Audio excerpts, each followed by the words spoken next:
Bapak Ibu Saudara, firman Tuhan pagi ini dari Lukas 9 ayat 11 sampai 17. Demikian bunyi firman Tuhan. Akan tetapi orang banyak mengetahuinya lalu mengikuti dia.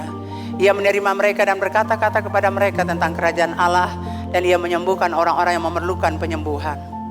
Pada waktu hari mulai malam, datanglah ke-12 muridnya kepadanya dan berkata, suruhlah orang banyak itu pergi, supaya mereka pergi ke desa-desa dan kampung-kampung sekitar ini untuk mencari tempat penginapan dan makanan, karena di sini kita berada di tempat yang sunyi. Tetapi ia berkata kepada mereka, kamu harus memberi mereka makan. Mereka menjawab, yang ada pada kami tidak lebih daripada 5 roti dan 2 ikan, kecuali kalau kami pergi membeli makanan untuk semua orang banyak ini. Sebab di situ ada kira-kira 5.000 orang laki-laki. Lalu ia berkata kepada murid-muridnya, suruhlah mereka duduk berkelompok-kelompok, kira-kira 50 orang sekelompok. Murid-murid melakukannya dan menyuruh semua orang banyak itu duduk. Dan setelah ia mengambil 5 roti dan 2 ikan itu, ia menengadah ke langit mengucap berkat.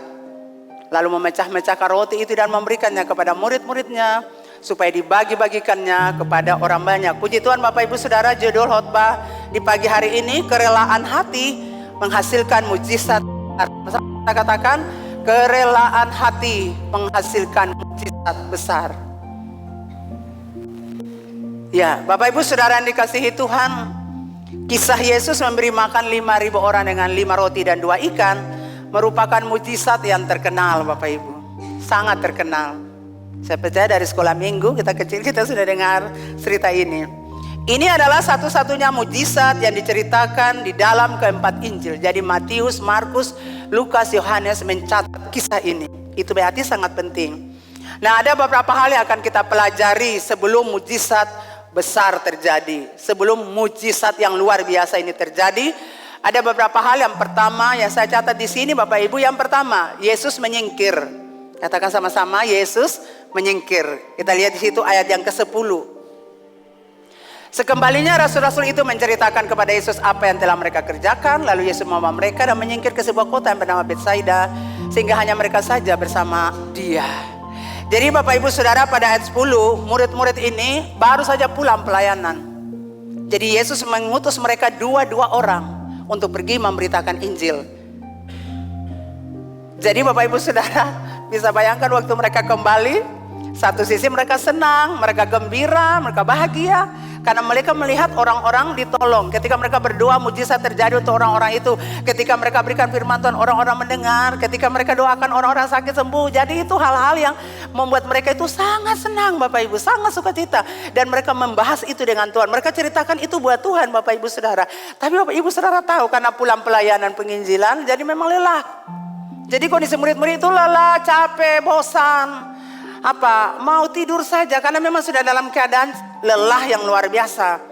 Tapi satu hal lagi Bapak Ibu Saudara, dari pihak Tuhan Yesus sendiri sedang mengalami rasa sedih akibat daripada kematian Yohanes Pembaptis. Jadi kondisi mereka yang capek, tambah Tuhan Yesus juga memikirkan tentang kematian Yohanes Pembaptis. Makanya Tuhan Yesus bilang, ayo sini. Ya, kita pergi dulu ke tempat yang jauh dari sini. Kita menyingkir dulu. Kita pergi dulu, jangan kita pelayanan. Kita pergi dulu. Dan firman Allah tadi berkata bahwa mereka itu pergi menuju daerah terpencil.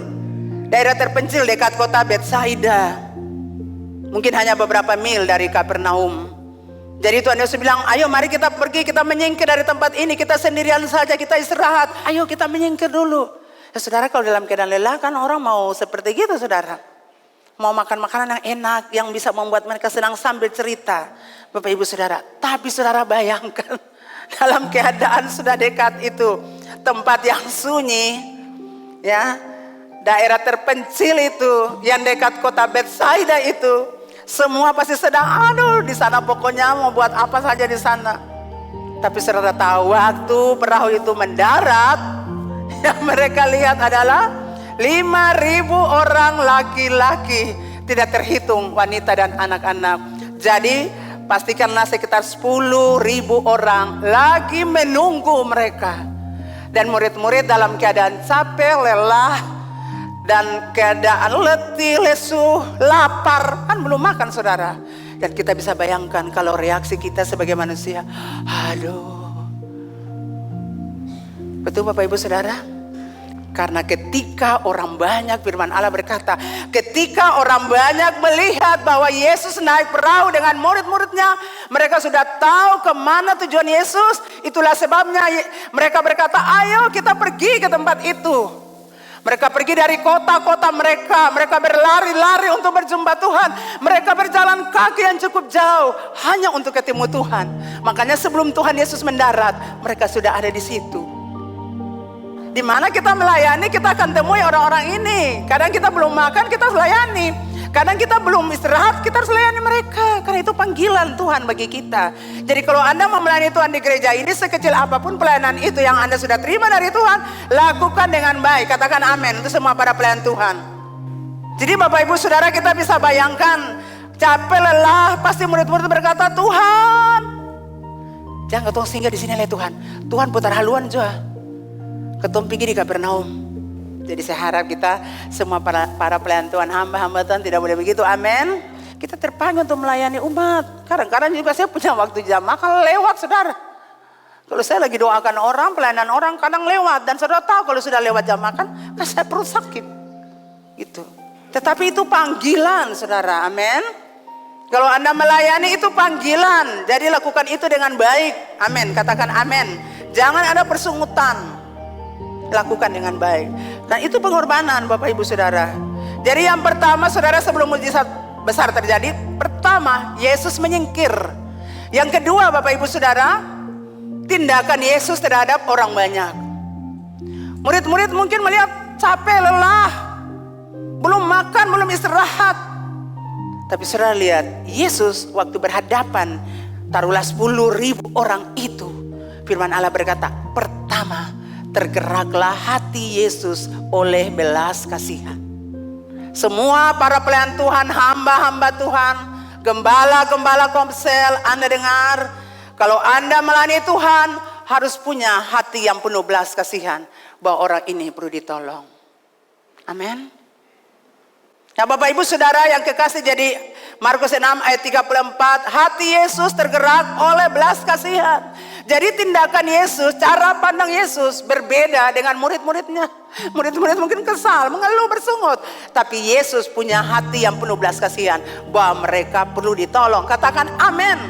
Yesus berkata bahwa pekerjaanku di muka bumi ini adalah melakukan, ya, bukan pekerjaan, makananku di muka bumi ini adalah melakukan kehendak Bapa. Murid-murid bilang, Yesus tidak lapar. Tidak. Karena makananku adalah melakukan kehendak Bapa. Apa kehendak Bapa? Yesus datang dengan misi untuk menyelamatkan dunia, termasuk saudara dan saya. Itulah sebabnya Yesus tidak pernah capek, tidak pernah lelah, tidak pernah letih lesu, tidak pernah mengeluh. Setiap Yesus melihat orang, jatuhlah belas kasihan. Kalau kita baca di Injil-Injil itu, kita lihat di situ, lalu tergeraklah hati Yesus. Saudara, kita harus punya hati Yesus. Semua hamba Tuhan, para pelayan Tuhan, Anda harus memiliki hati Yesus untuk orang-orang. Lihat mereka dengan kacamata Tuhan, maka siang dong perlu ditolong. Yesus tidak marah, tidak mengeluh waktu melihat mereka Bapak Ibu. Mengapa Bapak Ibu? Karena mereka seperti domba yang tidak punya gembala. Waktu Yesus sampai di pantai itu, Yesus melihat 10.000 orang. Aduh kasihan. Seperti domba tidak punya gembala. Kalau domba tidak punya gembala tuh berjalan ke sana kemari tersesat, tidak ada yang tuntun, tidak ada yang atur. Dia berjalan ikut dia punya suka. Itulah sebabnya jatuhlah belas kasihan Tuhan. Yesus harus mengajar mereka. Bapak Ibu Saudara yang dikasihi Tuhan, mengapa mereka seperti domba yang tidak punya gembala? Karena domba tanpa gembala tidak menemukan jalannya sendiri. Dia pasti tersesat. Karena dia tidak tahu jalan mana yang harus dipilih. Jadi domba butuh gembala. Katakan amin. Domba tanpa gembala tidak dapat menemukan padang yang berumput hijau dan makanan bagi dirinya. Dia tidak tahu pada rumput yang mana yang segar buat dia makan. Domba butuh penopang hidup. Domba butuh kekuatan untuk buat dia berjalan terus. Domba membutuhkan inspirasi. Domba tanpa gembala tidak tidak memiliki pertahanan dan daya untuk melawan segala bahaya yang mengancamnya, baik itu perampok maupun juga binatang buas. Kalau domba berjalan sendiri, itu menjadi mangsa binatang buas dan perampok. Tapi kalau ada gembala, gembala itu melindungi. Gembala itu melindungi, mengcovering domba itu. Amin Bapak Ibu. Domba membutuhkan gembala, katakan amin. Domba membutuhkan gembala untuk menuntun dia ke air yang tenang, ke rumput yang hijau. Gembala tahu makanan mana yang terbaik untuk domba-dombanya. Amin Bapak Ibu. Iya. Gembala itu akan bimbing domba-domba itu dan melindungi domba-domba itu. Katakan amin. Jadilah gembala-gembala yang baik. Ajarkan domba-domba itu jalan-jalan Tuhan. Ajarkan mereka supaya tidak tersesat. Ajarkan mereka supaya mereka tidak berontak. Ajarkan mereka supaya mereka tertib hidup. Ajarkan mereka supaya mereka hidup berkenan kepada Tuhan. Jadi kalau saudara ingat, kalau ada teguran-teguran keras untuk Anda, itulah seorang gembala yang baik. Gembala itu dia berjalan dengan tongkat dan gada. Kalau domba itu keluar, maka tongkat itu dia punya lingkaran itu akan tarik Anda masuk di sini. Itu tugas gembala. Saudara butuh gembala-gembala komsel yang akan mengajar saudara supaya pikiran saudara terbuka, supaya hati saudara terbuka untuk menerima firman Tuhan. Kalau Anda salah, Anda tetap akan dapatkan itu, tongkat itu atau juga gada itu yang akan tarik saudara sehingga saudara akan merasa sakit. Itu tugas gembala supaya domba itu terpelihara. Jadi sekali lagi, domba itu butuh gembala untuk tuntun dia, untuk bimbing dia, untuk mengcovering dia, untuk melindungi dia.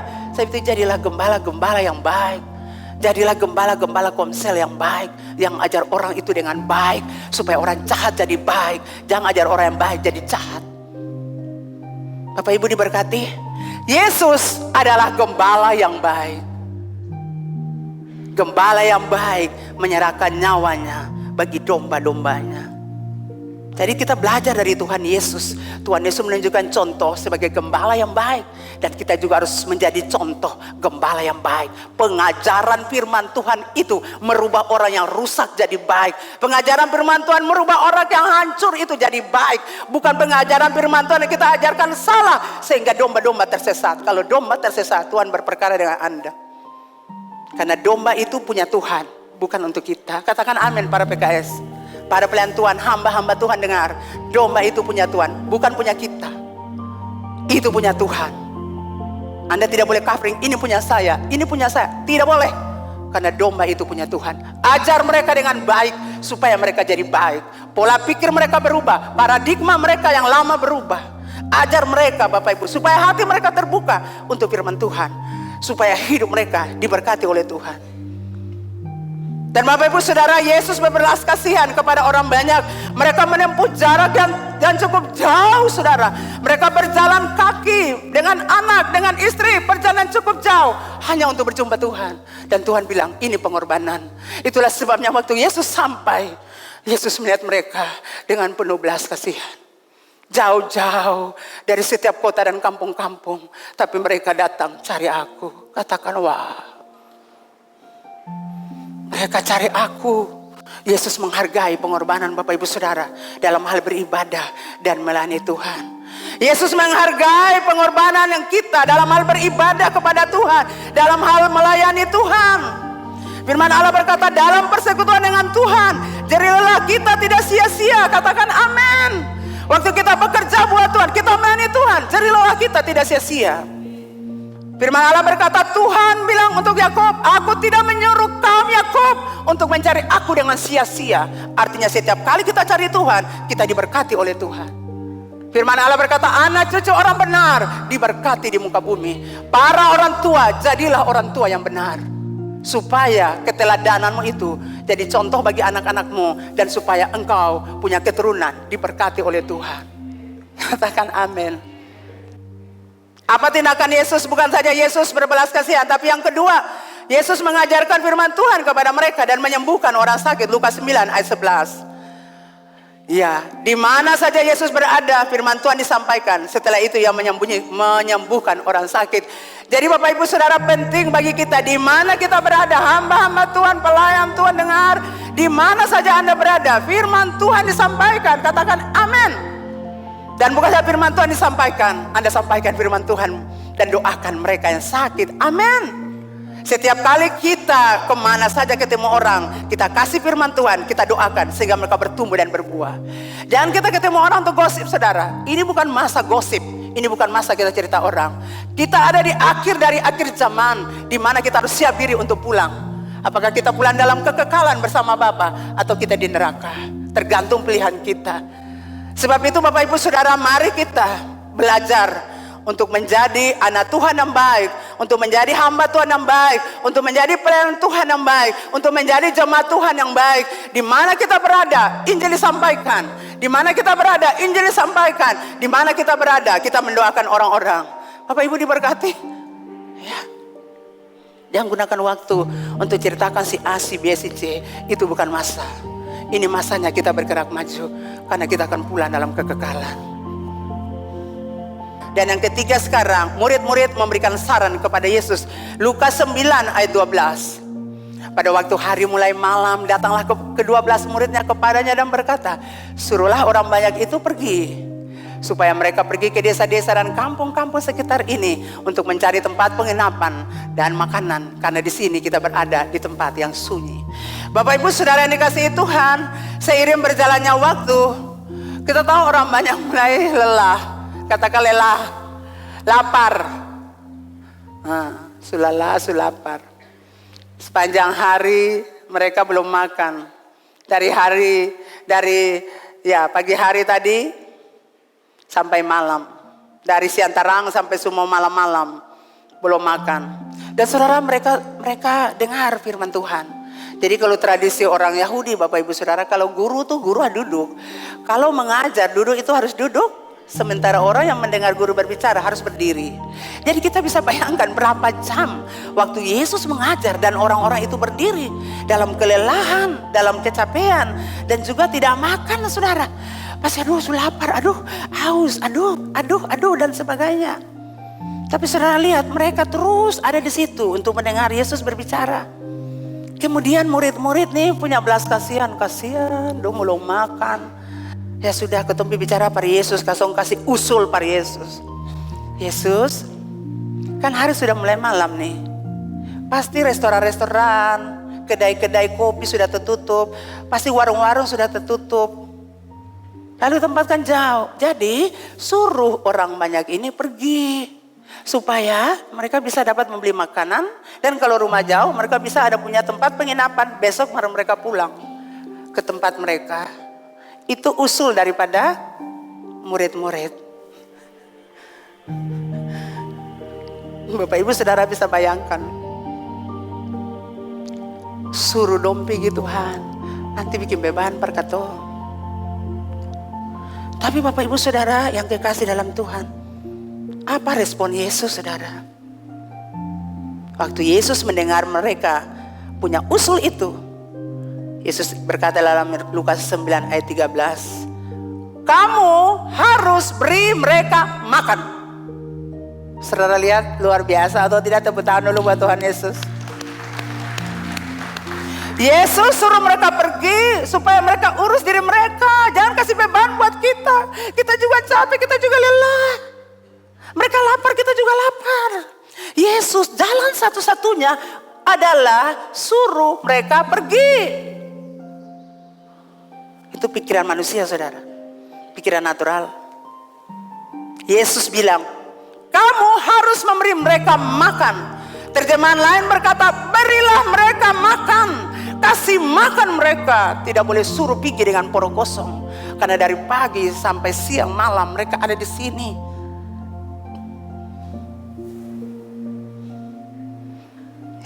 Artinya pernyataan ini mengungkapkan bahwa Yesus itu empati dengan mereka. Yesus bukan simpati. Sio. Makanya kata sio itu yang ada.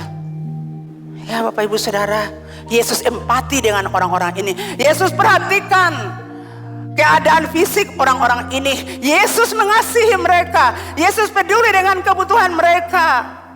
Yesus tahu bahwa mereka lapar. Yesus tahu waktu mereka berdiri berjam-jam. Yesus tahu Bapak Ibu Saudara. Yesus tahu dari kota-kota itu mereka jalan. Kampung-kampung itu mereka jalan. Hanya untuk menemui Yesus. Dan karena Yesus itu belum belas kasihan. Tidak mungkin Yesus bilang, pulang sudah. Sudah selesai khotbah. Pergi sudah. Yesus itu peduli dengan Bapak Ibu Saudara dan saya. Yesus tahu Anda lelah. Yesus tahu Anda capek. Yesus tahu Anda punya banyak masalah persoalan. Yesus tahu Anda mengalami kesulitan. Yesus tahu Anda sakit. Yesus tahu Anda mengalami kesukaran. Yesus tahu Anda mengalami problem-problem dalam rumah tangga Anda. Yesus tahu Anda mengalami masalah-masalah di kantor Anda. Yesus tahu. Dan bukan saja Yesus sekedar tahu. Yesus turun untuk tolong. Yesus turun untuk menolong Bapak Ibu Saudara. Karena dia itu baik. Kita bisa lihat orang dari luar, oh dia baik-baik saja. Tapi Tuhan lihat kedalaman hati kita. Jadi Bapak Ibu Saudara yang dikasihi Tuhan, Yesus berkata, beri mereka makan. Saudara, kita tepuk tangan dulu buat Tuhan Yesus. Tuhan tahu kebutuhan Anda. Dan Tuhan akan berkati hidup Anda. Murid-murid Yesus berkata, haruskah kami pergi membeli roti dengan harga 200 dinar saja dan memberi mereka makan? Tuhan kata mau beli roti dengan 200 dinar. Bali di mana Tuhan? Kalau sekarang kata 200 dinar, mau beli di mana? Ini kan sudah tutup. Toko-toko roti sudah tutup. Sudah tidak mungkin kita pesan, apalagi pesan dalam jumlah 10.000 orang. 10.000 buah, sorry. Kita pesan 10.000 buah, mau dapat di mana saudara? Toko-toko roti sudah tutup dan kalaupun dapat tidak mungkin seperti gitu, banyaknya seperti gitu. Jadi Tuhan jumlahnya ini terlalu banyak, mereka terlalu banyak Tuhan. 200 dinar tidak cukup untuk beli roti. Jadi Yesus suruh mereka pergi, itu yang paling mudah.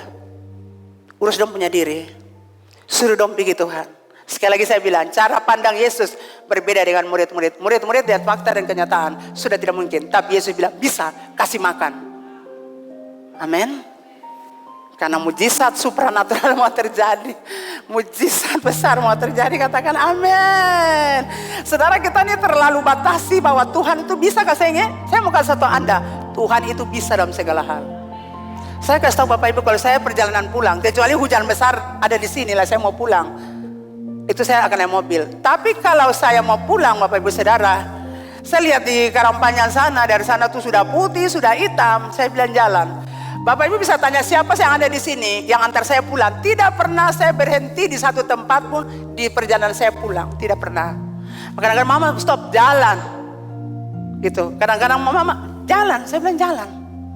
Jadi Bapak Ibu Saudara, saya jalan. Kemudian saya mulai angkat tangan. Tuhan, dengan kuasa yang Kau berikan bagiku, saya perintahkan Engkau dengan hujan, kamu tidak boleh basahi tubuh saya.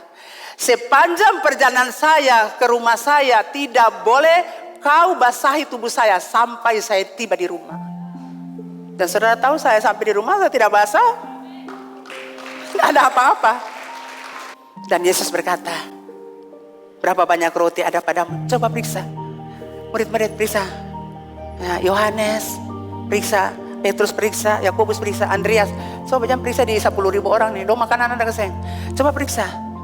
Dan puji Tuhan, firman Allah berkata bahwa yang keempat mujizat terjadi. Yohanes 6 ayat 9. Jadi sebelum mujizat terjadi, satu Yesus menyendiri, yang kedua tindakan Yesus, yang ketiga Yesus murid-murid memberikan saran, yang keempat mujizat terjadi. Yohanes 6 ayat 9. Di sini ada seorang anak yang punya 5 roti jelai dan 2 ikan. Tapi apa artinya untuk semua itu?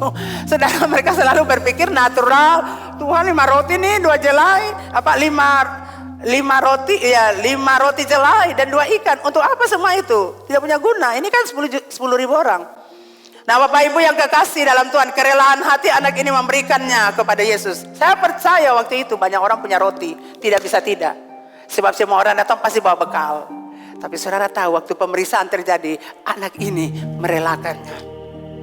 Bapak Ibu saudara yang dikasih Tuhan, roti jelai adalah roti yang dibuat dari tepung jelai, yaitu sejenis padi-padian. yang lebih murah dari gandum dan biasanya dikonsumsi oleh orang miskin. Jadi roti jelai dikonsumsi oleh orang-orang miskin, orang-orang yang tidak punya. Dan bisa saja anak itu tidak memberikan roti itu kepada Tuhan karena dia malu, saudara, karena itu makanan orang miskin, orang susah. Tetapi puji Tuhan, anak itu memberikannya dengan senang hati. Katakan senang hati.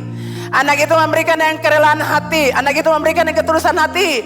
Dia memberikannya kepada Yesus. Dan Yesus menerima makanan itu. Makanan yang tidak dianggap itu. Makanan orang miskin itu. Makanan yang sederhana itu. Makanan orang susah itu. Ketika ada di tangan Tuhan, firman Allah berkata, Tuhan memberkati makanan itu. Yesus memberkati makanan itu, Bapak Ibu Saudara. 5 roti jelai, makanan untuk orang miskin, ketika ada di tangan Tuhan, yang kecil yang tidak berarti ini diubah Yesus, dilipat gandakan oleh Yesus. Multiplikasi terjadi, pelipat gandaan terjadi. Firman Allah berkata 10.000 orang makan dan sisa 12 bakul. Katakan wow. Jadi apapun yang kecil di tangan kita, kalau kita serahkan buat Tuhan, Tuhan akan melipat gandakannya.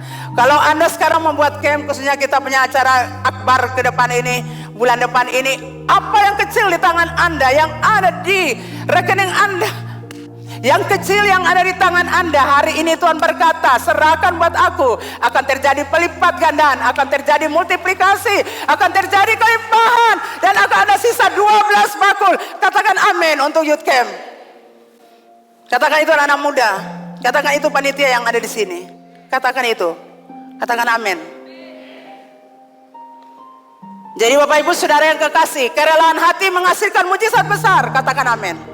5 roti 2 ikan untuk 10.000 orang. Anak itu tidak egois, anak itu tidak kikir, anak itu tidak pelit, anak itu tidak penting dirinya sendiri. Kalau anak ini memberi, berarti anak ini memang suka memberi. Karakternya suka memberi. Kalau dia anak kikir, kalau dia anak egois, dia tidak akan pernah kasih. Gitu. Tetapi dia anak yang murah hati, anak yang baik hati. Ketika hamba-hamba Tuhan itu datang, Yohanes, Yakobus, Andreas datang, maka dia menyerahkannya dengan sukacita. Bapak Ibu Saudara yang dikasihi Tuhan, kerelaan hati anak ini mengorbankan apa yang paling berharga dalam hidupnya. Itulah makan siangnya yang mamanya buat untuk dia. Dia korbankan yang paling terbaik, yang paling berharga dalam hidupnya, yaitu makan siangnya. Dia berikan itu untuk Tuhan. Dan karena dia memberikannya untuk Tuhan, maka 5.000 orang, jadi itu saja 10.000 orang diselamatkan dari kelaparan. Diberkati Bapak Ibu. 5 roti jelai, makanan orang susah, makanan orang miskin. Ketika ada di tangan Tuhan diberkati, pelipat gandaan multiplikasi terjadi. Anak ini rela mengorbankan apa yang dia punya untuk menyelamatkan 10.000 orang. Bapak Ibu diberkati. Wow, Tuhan itu paling dahsyat Bapak Ibu. Kelimpahan terjadi, sisa 12 bakul. Bapak Ibu Saudara yang kekasih Tuhan,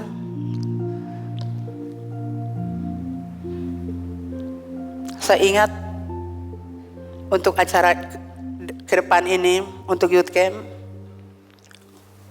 karena Tuhan menaruh itu di hati Pastor Lady untuk buat acara ini. Jadi sebagai pemimpin, saya bergumul untuk hal itu, termasuk kebutuhan sound yang harus, itu banyak uang yang harus dikeluarkan, sangat banyak Bapak Ibu. Dan saya berpikir tentang hal itu, saya berdoa, saya berdoa bagaimana caranya Tuhan mengirimkan. Karena tiap saat kita Tuhan kirimkan uang, Tuhan dalam nama Yesus uang masuk. Bapak Ibu Saudara, saya akan akhiri ini khotbah dengan satu kesaksian. Baru saya terjadi kemarin. Saya pulang hari Kamis karena itu selesai doa puasa, kemudian saya ikut kuliah saudara.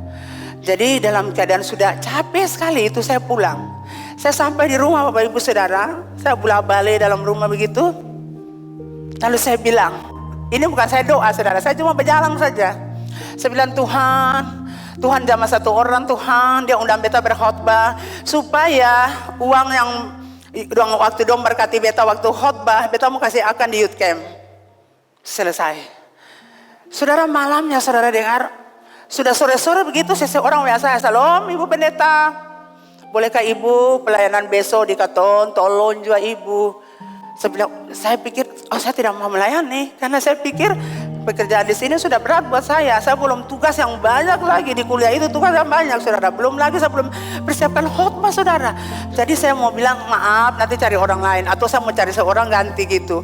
Ini teman saya Bapak Ibu Saudara. Jadi singkat cerita Bapak Ibu Saudara, saya baca ini siapa sebenarnya nih? Gitu karena sudah lama saya tidak khotbah di situ. Lalu tiba-tiba dia bilang buat saya ini di sini. Saya duduk, singkatannya sudah selesai. Jadi saya bilang oke, jam 1 saya datang tapi semua sudah ada ya. Karena saya kerja banyak di gereja. Jadi Bapak Ibu Saudara, waktu saya datang jam 1 semua orang sudah ada. Ruangan itu penuh Bapak Ibu.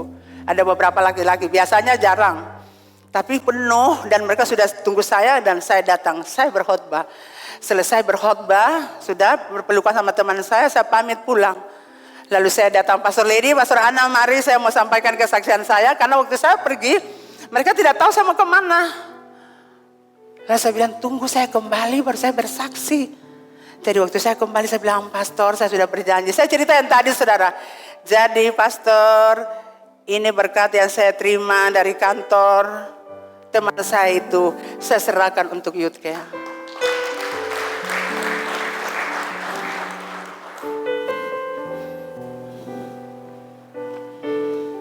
Saya kasih dengan amplop yang tertutup.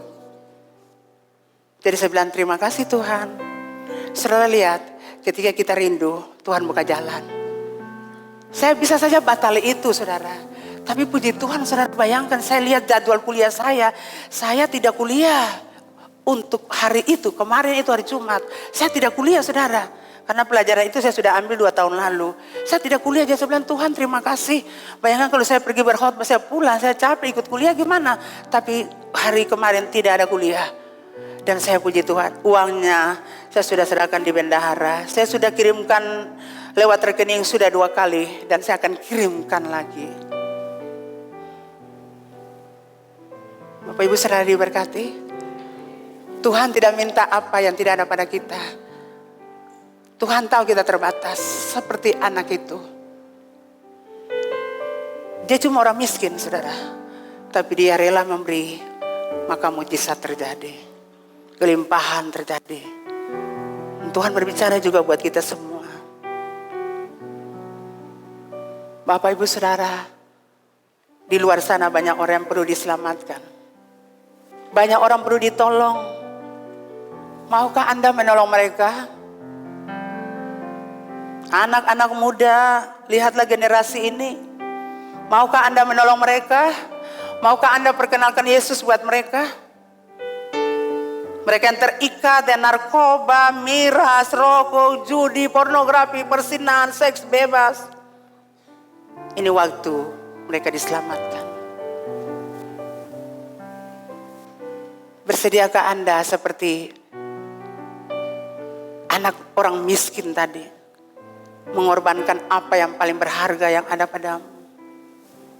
Dia korbankan makan siangnya saudara. Itu semua yang dia punya. 5 roti jelai makanan orang miskin. Dan itu makanan siang yang ibunya kasih buat dia. Tapi dia rela memberi. 5.000 taruh 10.000 orang ada. Tapi hanya anak orang miskin itu yang memberi untuk menyelamatkan 10.000 orang.